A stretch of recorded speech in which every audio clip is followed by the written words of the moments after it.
հայրենիքը կամ հայերի հայրենիքը հենց հայկական լեռնաշխարհն է։ Շատերը սխալմամբ ասում են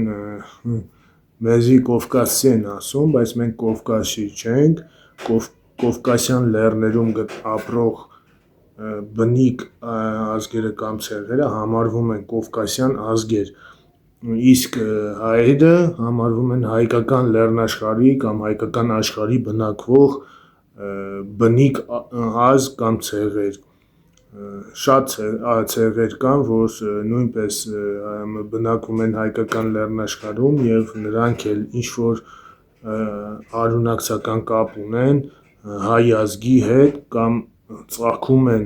հենց հայ ազգից, դա շատ կարևոր է, որ մենք իմանանք եւ հասկանանք այս ամենը։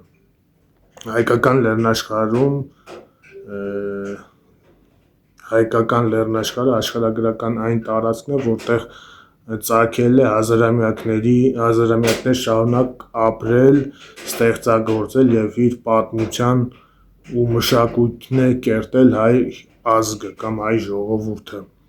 Հենց այդ փաստը նկատի ունենալով 19-րդ դարում եվրոպացի գիտնականները լեռնաշխարհն անվանակոչել են հայկական։ Հայկական լեռնաշխարհը գտնվում է Փոքրասիական բարձրավանդակի եւ Իրանական Սարահարթի միջև։ Հարավից սահմանակցում է Միջագետքին, հյուսիսից Սև ծովին, Կուր գետին,